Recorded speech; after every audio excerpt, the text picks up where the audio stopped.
So just make sure that's good, like range of my face. Is this picking up nicely? It seems to be good. Make sure everything's properly plugged in. So it seems my schedule has become something along the lines of every 2 days I record. Not that that's a bad thing, it's just like I used to do these daily, you know. Almost a bit disappointed that I don't do that anymore. Though it's probably for the best. Again, my throat is not built for this, given the acid scarring that I have in there. I bring that up because I was going to record yesterday. However, I had finished a few hours long. Yeah, more people clicked on this one. A few hours long. Say choked on a bit of bile. D&D session, so my throat was really not up for another chunk of time to talk to you freaks, eh? Should I post YouTube shorts? Probably not, right? Don't think any of you would want to see that, and that would require editing things down. Unless I make a dedicated short, but I don't want to do that at all, actually. So, yep, I guess I won't do shorts. Whatever. So, as mentioned last time, I have the notes ready for magic systems, and we'll see if I can squeeze a video out on apocalypse stories. But I have the notes for that one too in my big Google Doc. Not so big Google Doc, but it's still a Google Doc of all the different notes I have for these sorts of things. Just like the last few, and then skip a few, and then the few before that. You can find the topics I will be covering in the description below. If you would like to check there and then get a feel for what I'm going to talk about, you may do so now. I'm going to try to be, by the way, I don't know, I'm just going to take this little introductory bit to talk about, just set aside my bottle of water, whatever sort of, I don't know, community, I guess, I might be fostering with these sorts of videos. I'll try to make community posts more often. I don't know if I can, like, incorporate audience interaction, much less if anyone would even want sorts of audience interaction, like maybe write in questions on your worlds with a bit of context and I can try to help you or something. I don't know. We'll figure it out together, I guess, to whoever may be watching this. And then maybe if I make a community post of it, might chicken out, be honest with you, but hey, we'll see. But I do have this video and next video planned out. And then hopefully this weekend I can do funny because this will be going up on a Saturday. Hopefully, it is Saturday technically right now, it's 12 in the morning. Hopefully this weekend I'll be able to do that cosmic horror video with a friend. So first ever, potentially maybe, co-op video. I don't know how I'll record that given that insofar my videos have only been video game gameplay or this image. So we'll see. Once again, I did not make this image myself. It was actually made for me, though. So, whoops, that's not the notes we're on right now. I already did pacing. We're on magic systems. I'll name drop you, I guess. No, that feels too rude. I don't know. You never said if you wanted your name mentioned here. As was mentioned by the first person to... Whoa, I didn't mean to click that. As was mentioned by the first person to comment on the community post. They had suggested, and it was in my it was on my radar to do one of these, but seeing that they wanted it, I decided I was up for it. A magic sort of overview for fantasy because I like fantasy and I like magic. As mentioned before, I very much enjoy playing Cleric and Druid in tabletop games. I DM more than I play right now, but hey, getting back in the swing of things as player, that session I mentioned I was player. Played a Druid. Play a Druid, I guess. It's not the campaign is not ended yet. I'm having fun with it so far, so that's always good. But we are here to talk about magic, as the title had suggested. Unless I completely pivot off topic like I did for that food video, which I'm very proud of, which if you've not seen it, please go watch it. I know I show that video a lot, but like, I really like that video. Let me just crack my back very quickly. Posture check, everyone. If you have poor posture, please remedy that. There we are. If you've been sitting down too long, I want to stand up too. Alright, which topic to start with? I guess, yeah, the first one is probably the most important one to get out of the way. As I make space for the X's so that I can know which ones I marked off already. Whoops, and there we are. So, when you're implementing magic into your world, your story, your setting, keep in mind, I'm coming at this from the perspective of you're writing fantasy, because that's the stuff I enjoy reading and writing the most. And playing, I guess, technically tabletop games. I'm interested in Shadowrun, but I don't know. I mean, that's a whole new system. My current group that my current, both groups I'm in actually, have new players, and I don't want them to like be learning D&D, and then on the side, hey, you guys want to also learn Shadowrun? It's a D6 based system, if I remember correctly, and as a whole. Though I am interested in Shadowrun and Lancer, even though I'm not into mechs either. Ain't that something? Not Vampire the Masquerade, though. I hate vampires. If anyone is following the stuff I do over on AO3 in my main fic, if you go to the most recent chapter in the comments, you will see my genuine vitriol against vampires. Much like how last video I had actual genuine vitriol against fairies. But again, I'm coming at this from perspective of you're doing fantasy, because that's just what I tend to read and write the most. But regardless, genre is important, and in this case it is, you'll see it separated in writing circles and just in stories in general. High or low fantasy. These are the typical, and I guess there's technically middle fantasy, but that's never, that's like, it'll lean one way or the other, more high or low. High or low fantasy just details how much magical elements, be they races, be they magic itself, be they deities and gods, be they demons and fairies, which, what's the difference, eh, folks? Be they whatever the magic may take shape or form in, how much of it is present in your world. This is not to say that low fantasy is completely exempt from magic, and that should your world have magic, it is instantly high fantasy, because maybe your magic is incredibly limited in scope, or bearing on the plot, or just in your story in general, or maybe like magic once existed, but now no longer does, which would make it low fantasy, I believe. Uh, like these labels are a bit nebulous, a bit fluid. The flesh is fluid. It can be reshaped, remade. Um, but these are the two labels we give these things in order to better get a solid grip. Gotta get a grip. Get a solid grip. Oh, my fingers cracked weirdly. I'm gonna sneeze. Give me a sec. Yeah. In order to better understand at a glance, or like when you're talking to someone about it, or when you flip the back of the book to check if it's for you, the synopsis. High or low fantasy typically denotes how much magic there is in your setting.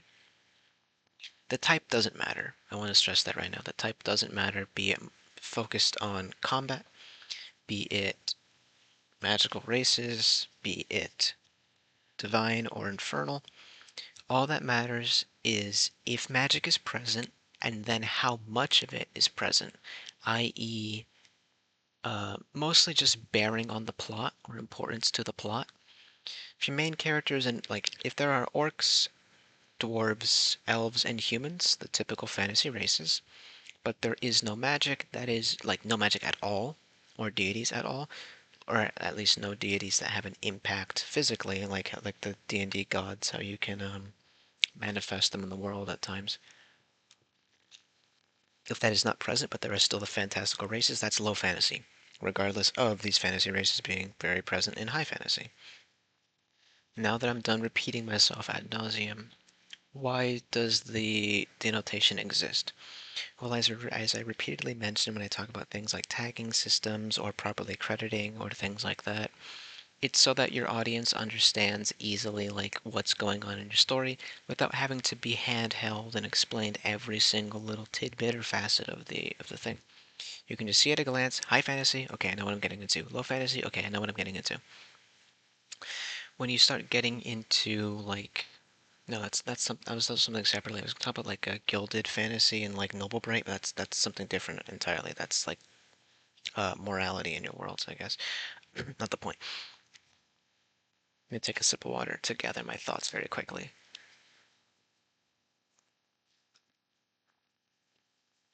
Okay. This is important to establish very early because it's practically your, not even just like, oh yeah, so my audience knows. Because again, if you're planning out your story, doing a little skeleton plot, this is practically in lieu of Cyber, Steam, or Diesel Punk. This is you establishing your tech level of your setting, i.e., how present magic is going to be. So then, as you make your plot, as you frame your antagonist, as you frame your main character, it's there for you to establish early, do I want to write high or low? So that way you can form the world to fit the stories, or story to fit the world, or what have you. Because sometimes you need to change a few things around in order to fit whatever story you're trying to tell, or like cut a few things out. So getting in your head early, this story is high fantasy, this story is low fantasy, helps you make the plot better. We don't want any plots that feel floaty, or plots that drag too long, or plots that should have admittedly resolved themselves much quicker, but we wanted to tell a longer story, so we keep expanding upon it. No offense, FNAF. I love FNAF, believe me, I do. But hey, let's be real. Um, so like it's really just it is a very important thing to get done immediately, and then from there you can establish uh, how this magic then manifests itself, and then its impact it has on the stories you're trying to tell. From things as simple as how it changes like jobs in your, which actually isn't simple, but when it comes to writing, it's simple. It's as simple as you can write it. To something as complex as how it frames your main character's motivations and how does it hinder or help them.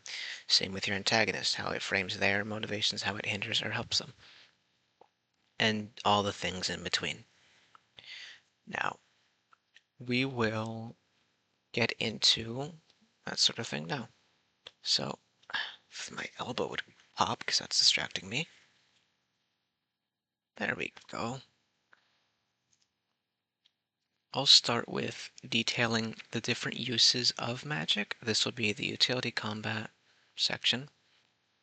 I'm going to make a lot of parallels to Dungeons & Dragons. I will forewarn you right now. This is because I play a lot of Dungeons & Dragons. This is because I DM for Dungeons & Dragons, which means it's something I can, generally speaking, make comparisons to easily. And if you understand or have seen or listened to a podcast for Dungeons & Dragons, not a big fan of Critical Role myself, but if that's your take, whatever.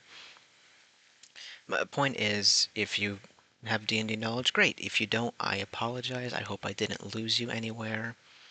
Um, I don't want to shill D&D Beyond because I hate D&D Beyond, despite how much I use it. The site fucking sucks. So search through Wikidot, see what you can find for free, and then maybe you can sort of get a whole feel for it. Um, so in terms, so throughout like the whole video, I'll be making comparisons. So utility spells. What are utility spells? This is your mage hand. This is your prestidigitation. This is your flight, invisibility, message and sending, disguise self, major minor image, things like that. Okay, so unironically, I mentioned in the pacing video how I think it's not a bad idea to make a little skeleton outline for yourself for individual scenes if they're giving you grief. What I didn't stress is how it can be a lot more than just I'm writing a checklist for myself. Because if I remember correctly, in the world building environments one, I mentioned the whole little card system I do for making environments, which is pretty, I'd like to think, unique. Not something you would immediately jump to mind when you think of I'm planning my environments for my story. And one of the methods I do for not world building, for planning scenes also is, if you could believe it, making a small little practically D&D session with myself for like an hour. Not always complete with dice rolls because you don't need to have everything be a fucking dice check, but If you would like to throw in dice rolls in order to have it feel more organic or flow a lot better, just because you're used to it, you may go ahead and do so. But if for lots of scenes where you're detailing like how would this magic be useful, think in terms of, okay, I'm a player, the DM has presented this situation before me. My main character knows this sort of magic. They specialize in this kind of magic. Give me 2 minutes to get into my mindset of my character. 2 minutes pass. Okay, I'm in the mindset of my character. How would I go about this if I was playing D&D? I've done that once or twice, or a few more times than that. Um, so any utility spell of the previously mentioned, or whatever may exist for your world, such as amplifying the rate at which crops grow, even something as simple as color changing a material or a surface, or I guess it still is more in line of combat, but could also still go with the utility of like stone skin, because like turning your skin to stone or having the hardness of not as in petrifying you, but turning your skin to have the hardness of stone or like steel skin, whatever you want to call it, iron body. Um, This has the obvious implications of being very useful in a fight, in a quick pinch, like, oh shit, they broke my shield, steel skin, and you block with your arms.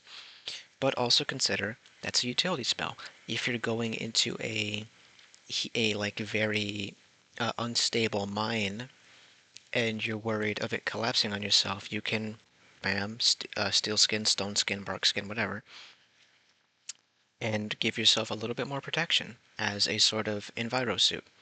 Or like I'm trying to think of like combat spells really quickly, but I've never been the greatest at memorizing spell names. Just like consider, right, uh, wind manipulation, which everyone knows is like one of the most is last year better type shit, but more applied outside of just martial arts. Though I do think that sort of magic system is sick as fuck. Um, right, having wind able to like make a little air bubble around your head in order to walk through a cloud of poisonous gas, or a cloud of smoke, or maybe even underwater. Who knows? It's practically utility spells are going to be the bulk of what your main character will cast, unless your magic is limited to only combat purposes, or unless you're telling a story revolving around conflicts of war. Although I do think the political aspects of war are not to be overstated, or rather understated in this situation. But utility spells are the ones you're going to want to have your main character understand how to use to the best of their abilities the most, despite it not being the one that gets the most glamorous screen time. Think back to, I don't know, whatever anime is popular right now. I don't watch anime, I already mentioned before, but something something hype moments and aura. What's the meme? Y'all got good character development and writing? No, we got hype moments and aura though. Damn. Uh, so like the spell that waves your hand and an earthquake happens to bury an army is going to be what everyone talks about, right? Because that's cool, that's impressive, that's showing the potentially upper limits of your magic that a skilled spellcaster can weave.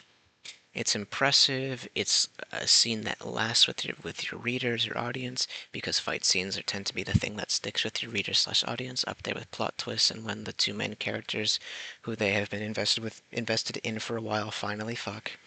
Shout out to enemies to lovers trope, but only if they actually are enemies. I swear, if it's from a fucking misunderstanding and they're enemies for all of fucking 2 chapters, I'm going to kill myself.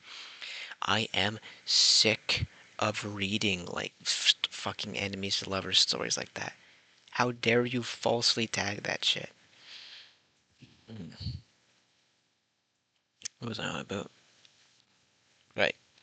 Because although those are the most visually interesting, the most eye-catching, flashy scenes that Twitter will go crazy over, they're not the most powerful spells. I mean, they are the most powerful spells, right? But what is the saying? Like a Tarask kills your adventurers, a noble makes sure they can never adventure again, or some shit along those lines.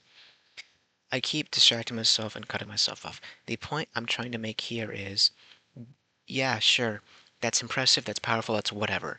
The most important thing your main characters can have on their side is utility spells.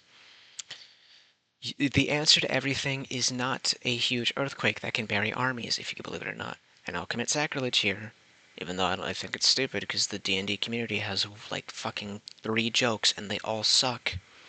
Fireball is not the answer to every problem, most especially because lightning and cryomancy are bitching. I guess it would have been electromancy, but whatever. Shout out to Abjuration, my favorite school. That is not the flashy school. If you do not know, Abjuration is defensive. That is Shield. That is Liamon's Tiny Hut. That is the Investitures. That is Aid, I believe. That is Counterspell. That is Counter Charm. No, Counter Charm is enchantment. That is Mage Armor. It is the spells that keep people alive rather than the spells that kill. Because when or at least when more than one person can sling the spells that kill, the spell that keeps you alive is the most important.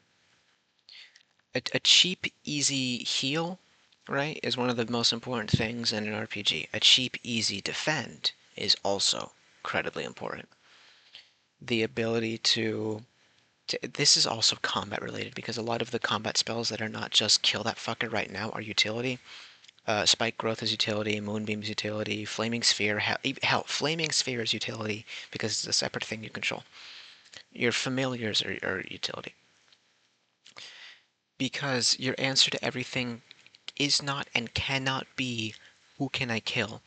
Sometimes you need to have discretion. Sometimes you need to have a little magical eye that you pilot around to gather information ahead of time in order to ensure that you won't walk into an ambush, or in order to ensure that the person you just made a deal with will not go back on their word, in order to make sure you have eyes on the antagonist, in order to make sure you have eyes on your teammates. The ability to raise farms in a matter of weeks as opposed to a matter of months is genuinely world shaking. When you are able to, and I'll get into that a lot more in impact of world building. When you are able to create thousands of pounds or hundreds of kilos, I think I made the conversion in my head correctly. Fun fact about me, I do not know how to estimate in my head. I cannot tell the temperature without a thermometer. I cannot keep track of time without a clock. I cannot measure distance, width, volume, or height in my head. And I don't understand conversions, even with a fucking chart. I'm American, what can I say? The ability to feed your people and still have things left over every month consistently, even if it's expensive, the ability to be able to do that in a pinch when it's desperate times is fucking absurd. That is one of the most, no, that is the most powerful tool in your world. Because what does that allow? That allows empires to grow at crazy rates exponentially. Because people will not have children, generally speaking. Obviously, there are exceptions. Do not be a pedant on me. Usually, people do not start families until they have food security taken care of, as well as regular security, of course. But the ability to have that much abundant food, presumably, therefore lowering the base cost of food in at least this city or kingdom or what have you, means that people's ability to have money that they can then devote to putting aside to have kids rises sharply, meaning your population rises sharply, meaning more workers, meaning expansion time, meaning it's like a feedback loop, positive feedback loop. All because you can raise mass amounts of grain and cereal crops and maybe root vegetables consistently every month, or if it's, again, an expensive sort of tricky ritual, on demand. That alone cannot and should not be understated in your stories. The world-shaking wizards are not those that can cast the biggest fireball. The world-shaking wizards are those that can make way for expansion and growth the easiest. Diviners have, what is the school called? Diviners have a vocationist beat in terms of utility, in terms of use. Abjurers, we stay winning. We can convert to architecture. You cannot. I mean, I guess demo crews are like in demand still, but I mean, how often? That being said, I do want to play an artillerist whose whole deal is being a demolitionist, right? And then artificer, of course, because that's the subclass. And then immediately your brain goes to, of course, you're making cannons. No, I want to use the what's the one that gives you temp HP? I forget what it's actually called. As like a, oh yeah, here's how I keep my crew safe. And then their whole thing is like being basically an OSHA inspector, I guess you could say. They're dwarf naturally. Also half blind and half deaf because they keep fucking planting explosives everywhere. Of course, this requires a DM have a setting where like black powder exists and stuff. Whatever. Um, I'll move on to combat now because that's probably the thing you'll use your magic for. Again, not the most, but the most like visually or like eyes on you thing. Sorry, I'm just setting aside my bottle and stuff. Hold down, space X, there we are. Not space X, that's me verbally saying when I'm typing out space X space, just so I can mark it off. I mark them off with little X's. Combat. Oh, and then highlight so I don't forget which one I'm talking about. There we are. So, combat. This encompasses your fireballs. This encompasses your magic missile, catapult, acid splash, Melf's acid arrows, Melf's minute meteors, shit like that. The messengers of stone, flame, wind, and earth. No, messengers of stone, flame, wind, and ice. That's it. Yeah, I know I said that for abjuration, but they are absolutely designed to be a combat spell, so whatever. So this is very obvious, and then this will give me a neat segue into restrictions, but I'll talk about this as much as I can with as much, like, depth as I can give it. It is just combat at the end of the day, however. So, here's the thing to keep in mind when you're writing magic for combat. Again, high or low fantasy, that's important to get to establish very quickly. I do not know much about the series, because quite frankly, I don't care about it. Also, its fandom sucks, and I hate the people who like are part of the fandom on like TikTok and Twitter and shit. I don't have or use TikTok, but I mean, you can't escape it. So I'm pretty sure this is the case in My Hero Academia, the show I haven't watched, that when people got their quirks and shit like that, the base durability of humanity increased dramatically in order to take like concrete destroying hits to the face and live. Keep that in mind. Power Scalers Wiki, it was canon. I fucking hate power scalers. That's not the point right now. But I'm sure you can see the point I'm making. Is that present in your world to justify how people, your main characters specifically, can repeatedly get the fucking hell exploded out of them on the weekly basis and still be moderately fine? I'm gonna get another drink of water very quickly. Here we are. Ah, there we are. So, let me just fucking, where is it? There we are. Sorry, I was crossing my legs and straightening my back because I want to keep an eye on my posture. Posture check again. It's nearly been 30 minutes since last. I guess it's been like 26 minutes since last time.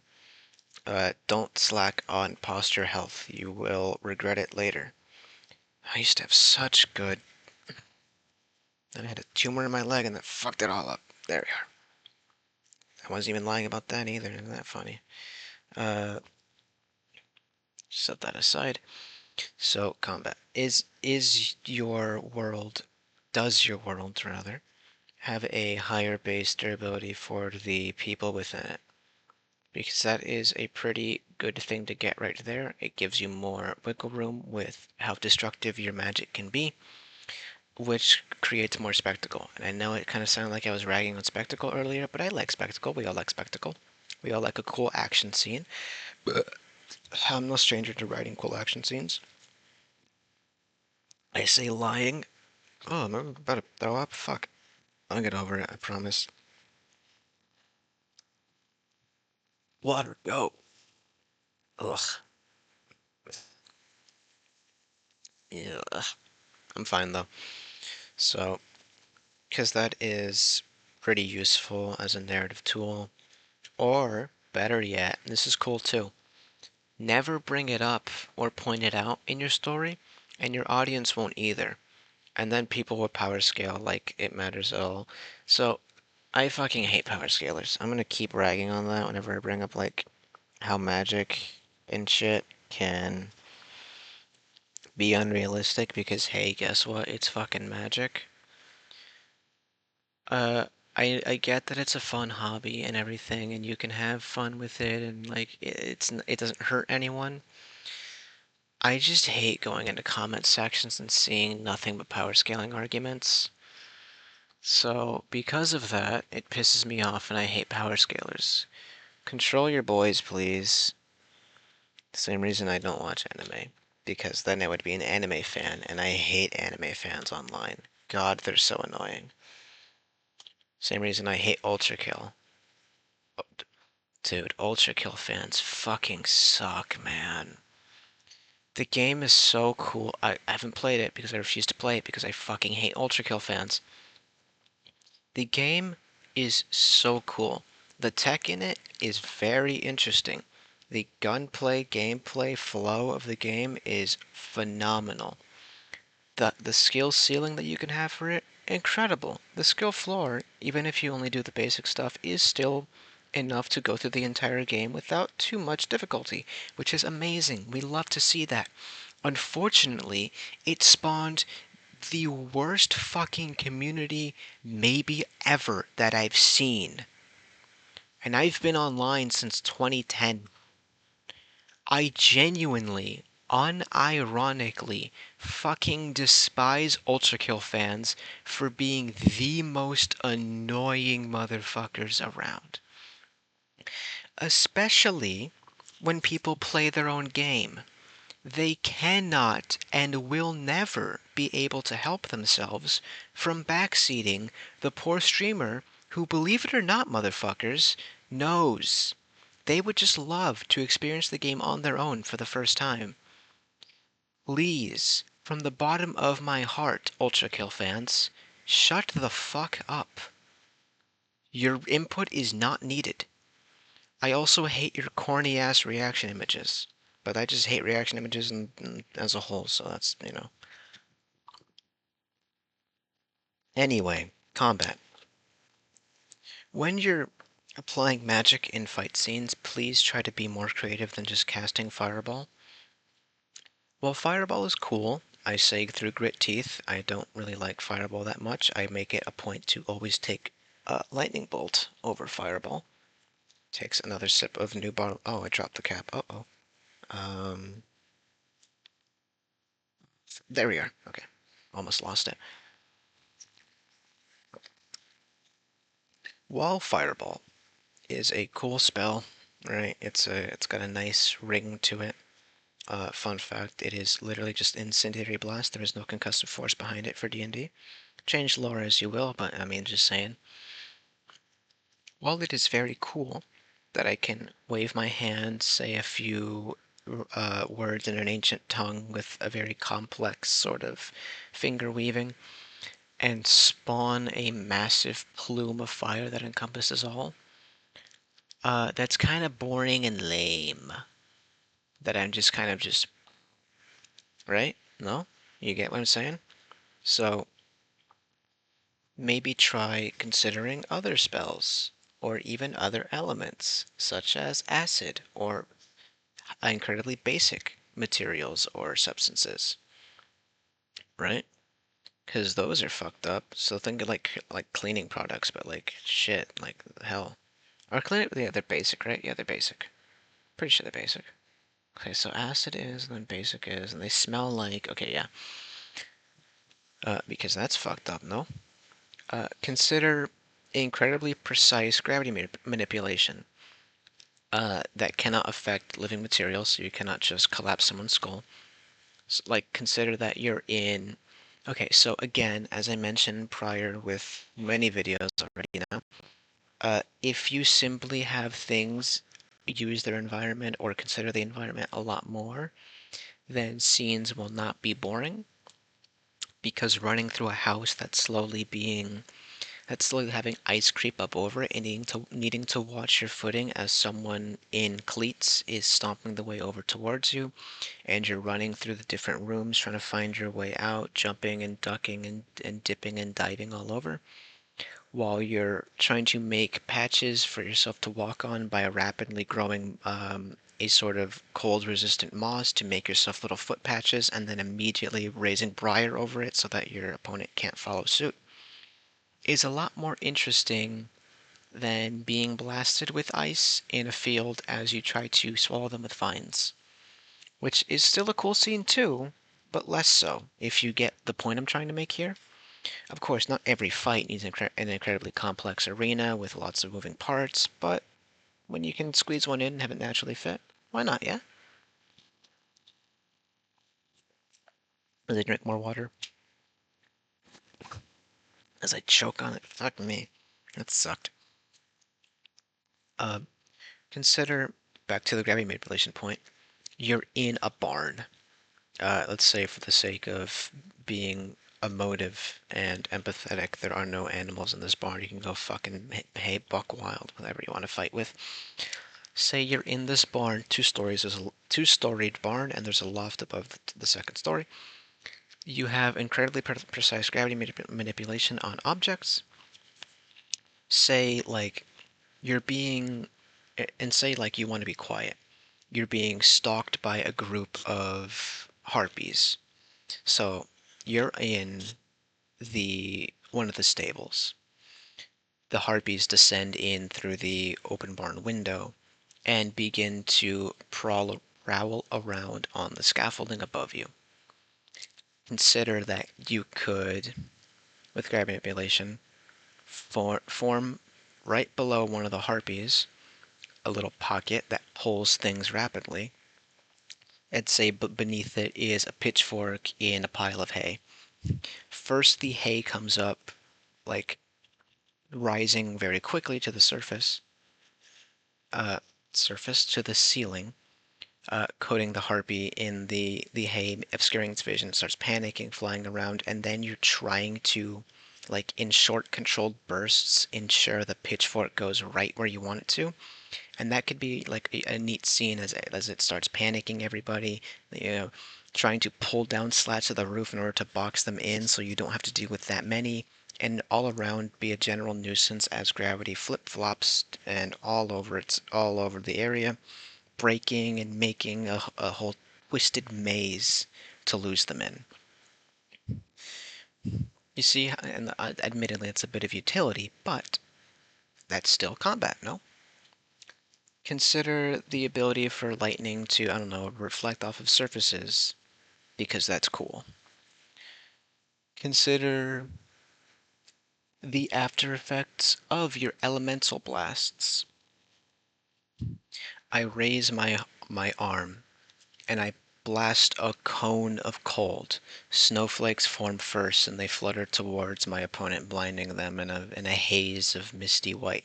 As they panic and try to back up, then come chunks of hail and sharpened icicles to bludgeon and pierce them, driving them away back into the alley they came from. As I release the spell, I pull my hand towards my chest to warm it up again, and you see my hand is losing color. The fingertips are barely are, are 5 degrees away from blackening with frostbite. It took a toll on my body. Consider the same with fire. Of course, you do not need to put in these sorts of restrictions to, I don't know, whatever in writing circles is being thrown around now, whatever buzzwords of serious and deep stories that have magic be take its toll on you physically. You don't need to do that, right? If you would like to, there's a fun idea.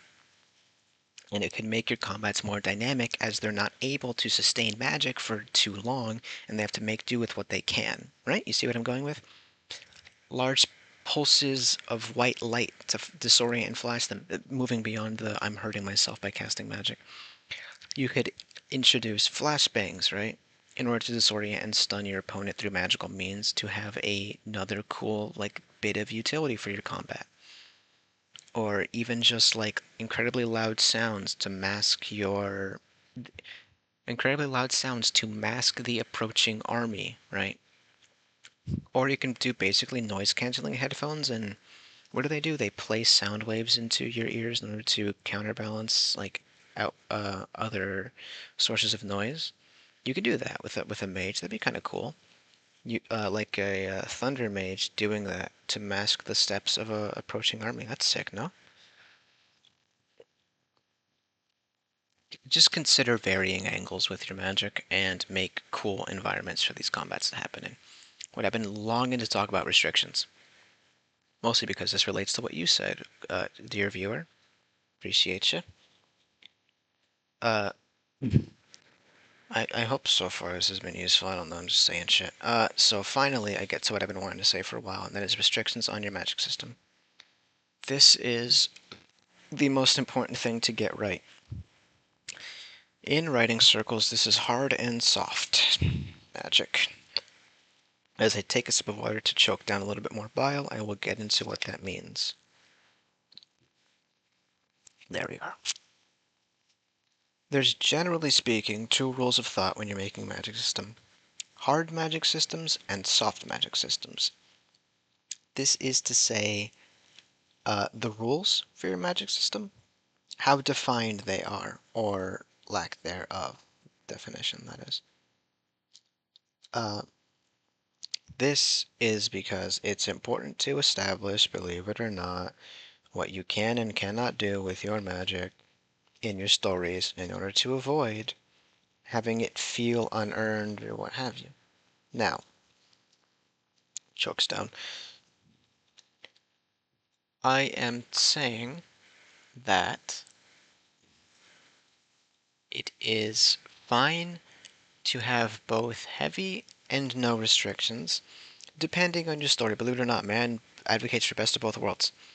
Personally, I very much prefer restricted magic systems because I don't like it when magic is the solution to everything, because I'm a fighter at heart, even though I'm a paladin, like, in my soul.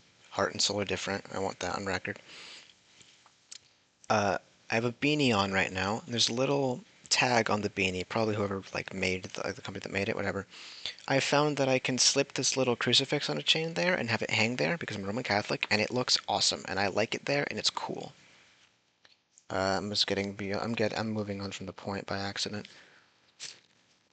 Water. I much vastly prefer restricted magic systems. This is because make sure wires are put in. Again, I don't want my solution to everything just immediately be magic with no cost. So what are ways you can put restrictions into your magic system? You can do the D&D route and have it be full of spell slots or something equivalent.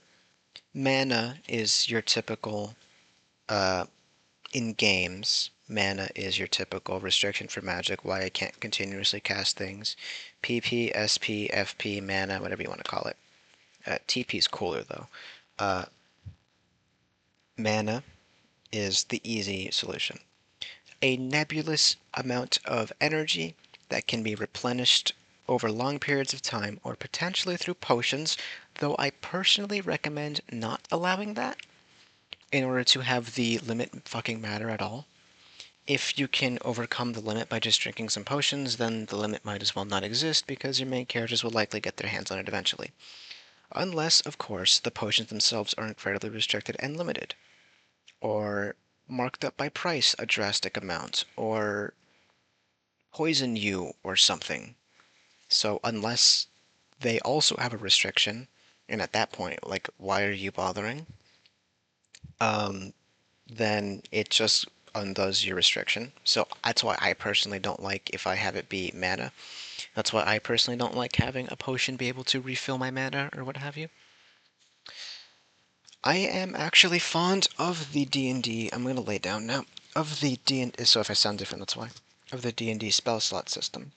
of the I am able to cast this much this complicated magic, this much this complicated magic, and this much this complicated magic per day. Moderately interchangeable, but only insofar as weaker can be cast with more powerful, etc., etc. You understand how slots work. This is because it gives you a hard limit to how much magic someone can cast in a day, depending on their skill level, of course, which is a nebulous sort of not really real thing in a story, writing story, but gives you a nice excuse. That's all that matters, is believable, good excuses. As well as what can your magic literally physically do? How much control do your mages have over their magic? Do they have to barter with a patron, Warlock? Do they have to play by the rules of someone else, Cleric, Paladin? Is it how in tune they are with nature itself, Druid? Right? All of this and more later, but right now we're talking about restrictions. Do they need to have incredibly difficult, incredibly lengthy invocations to cast something basic? Hold on, let me take some water. That that early scene of Naruto, My Beloved, where Kakashi took like 15 seconds to do a shit ton of hand signs, and the Zabuza arc. Is that his name? I don't remember. Back when hand signs actually fucking mattered for Jutsu before it devolved into kaiju fights. Believe it or not, I didn't like that part of Naruto because it was fucking. I didn't understand anything anymore. The stakes were just too fucking high, so I like early Shippuden. No, did I even like that? Why the fuck did I stick with watching the whole damn thing? Yeah, I don't think I liked it. Why the fuck did I watch it? Whatever. In Naruto they have chakra. It's never fucking explained how much or how little, and then the tacked on elemental system. But before that it was kind of cool. You get the point I'm trying to make here is a limit to how much you can literally cast per day, per month, per week, whatever. Or incredibly specific. Maybe your magicians are not fate weavers like world tamers, whatever, and instead there are only maybe like what 20, 30 spells ever that they're just really creative with, but the base abilities of the spell is not like interchangeable. If you get the point I'm trying to paint here for you. Let me stretch my legs. There we are. That's nice. What I'm trying to say here is to restrict yourself. And it sounds bad, but as artists will tell you, if you restrict yourself with a certain challenge upon yourself, you'll find yourself being more creative to compensate. As such, I recommend you needing to bond yourself with a certain object or thing of that nature, needing something to channel your energy, orbs, wands, stabs, what have you. I'm partial to rings, but that's too easy to cheese, so probably not. I just think they look cool. I like talismans, though. Like talismans hanging around your neck to denote power, rank, and overall affinity with magic, 'cause that's pretty cool. Because it doesn't just need to be, oh, it's restrictive just so I don't have to have every answer be magic. It can be restrictive to be a cool part of your plot. Like I just mentioned, talismans, which means the person who has the most complex, complicated talismans denotes immediately at a glance how skilled and how long they've been practicing their craft. In a way that makes it so anybody in the world immediately gets it. Someone out of the world seeing it without context can understand that guy has more of like these cool charms around his neck. He's probably more powerful. And that way it makes it a cool plot thing to get these, and then it can be a cool world building thing too after that of how do these things get made? What do they represent? Is what's etched on them the important thing? Etc., etc. I'm gonna get a sip of water again. Give me a second. There.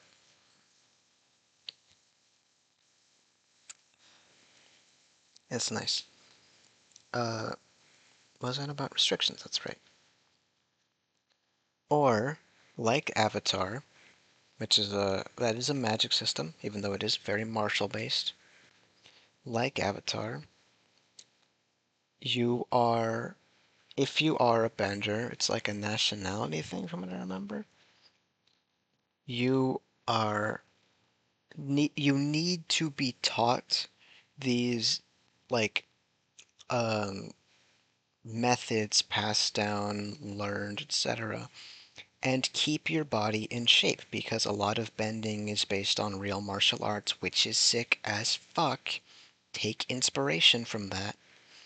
Bending is based on a lot of real martial arts and the ways it's utilized and the way you have to like hone your body to specialize in the kind of bending you can do is incredibly important, as well as discipline in keeping yourself focused on the task at hand, things like that.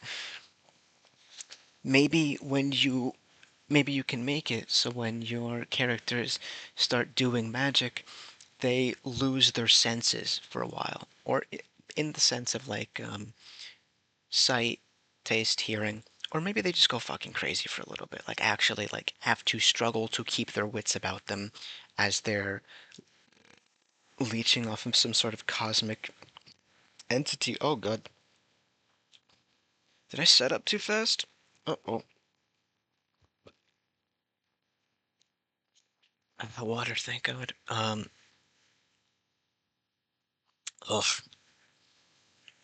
Is that a sign to speed this up? I think so. I forgot what I was saying. I'm gonna cut to the point again.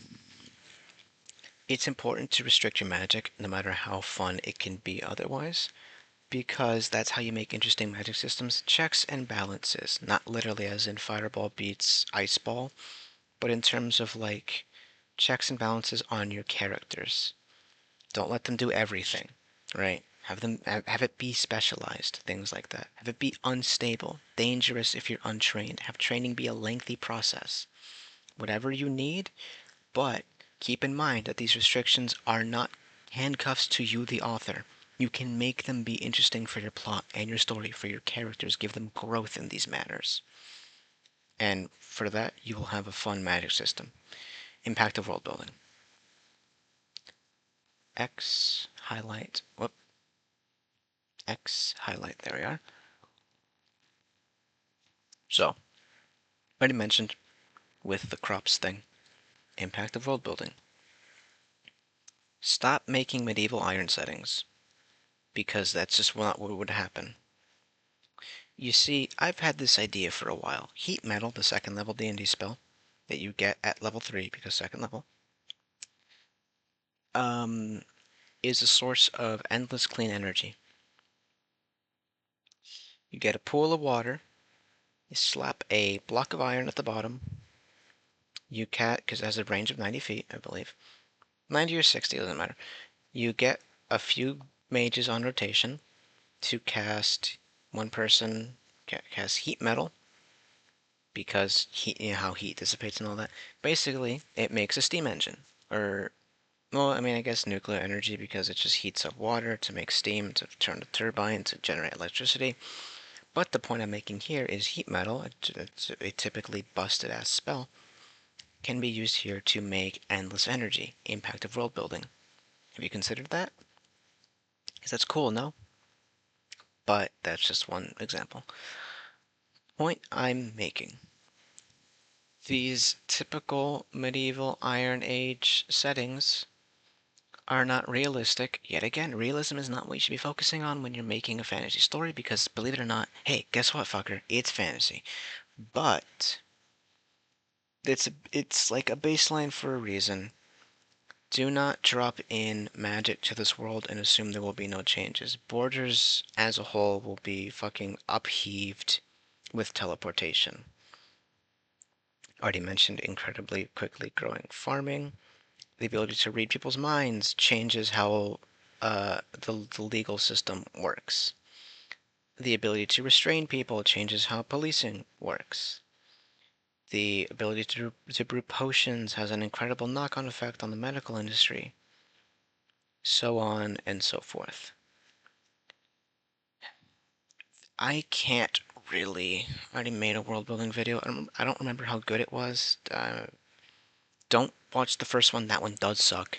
The second one, world building for culture and stuff like that, watch that one as opposed to my environments one for something for a little bit of help in this regard.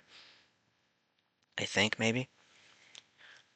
Point is, magic has an incredible knock-on effect with your world, regardless of how restricted it is, because it changes how almost everything functions. Even if it's very minorly present, nobles are not nobles, kings are going to want to get a monopoly on that within their kingdom, still changing your world as a whole. Even with low magic, low magic, what is it? Low fantasy settings. I had to check my sheet. Even with low fantasy settings, because this does make a huge change throughout the world, meaning people need to adapt accordingly. When someone can study for 20 years and suddenly bring down meteors, yeah, shit's gonna change. Avoiding the glorious specials and also the poo people.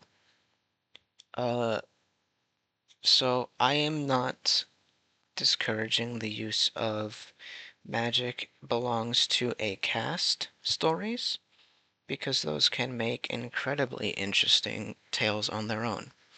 However, when you start justifying the better treatment of these people just because of the manner in which they were born is when you start having problems with your story.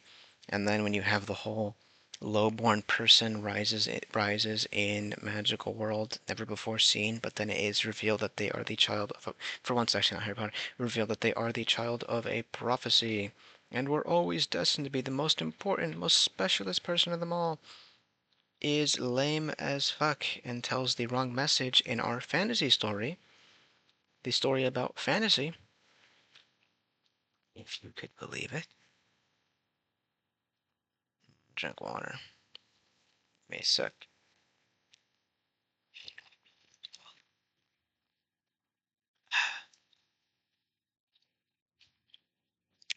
We is. Oh, yeah. For a second I thought I dropped it. Um,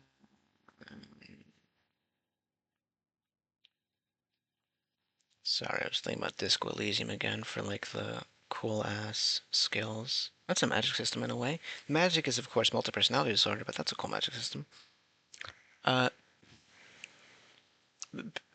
I get, so this one is again just like the whole get a beta reader, get a friend to read your shit, pester people on Discord or Reddit or something or Tumblr or whatever, Twitter. Be polite, of course, to help you workshop your stories because we want to avoid, boy, we really want to avoid like justifying genocide. That's never good. Kindly ignore my first ever video post. That sounds better out of context. Lit RPGs, filmed amongst yourself. Cultural shift. There is a huge cultural shift in, believe it or not, culture when you throw in magic. Again, the ability to have someone study for 20 fucking years and bring down meteors is incredible. So how would we go about this? Is anti-intellectualism on the rise because of recent wizard bombings? So people fear knowledge because they worry it will transform them into wizards. Bet you thought I was going to say, we're all hyper-advancing uh, technocrat societies, I guess. But even though it's not technology, is whatever. I didn't know the word for intelligence. Uh, no. Fear is an incredible motivator in politics. I'm not going to get too deep into this because I'm very tired and I've lost so much steam out of nowhere. But the point, again, here is just keep in mind when magic is, if not the norm, like a thing that just exists at all, things are going to get very, very different. Classes are going to be a bit more defined for starters, at least for the nobility or those who are able to perform magic with any degree of success or consistency or what have you. Different empires will rise and fall very quickly, so history is going to get all sorts of muddied and tangled, and making references to old cultures that are bygone by now is probably very common within your world, things like that. Making references to magic, making references to magical assistance would be very common as well, things like that. Oh my god, I almost puked. Okay, I'm gonna finish up with this final point because something is going on with me tonight. Wizard, Sorcerer, Druid, Cleric, or Warlock, i.e., how does your magic take shape? This means how do your main characters or those who are able to cast or use magic acquire their magical abilities? Is it through appealing to a higher power? And how does that shape how they see themselves, see their patron, deity, entity, what have you? And how does the world see those who participate in this? Is it through just...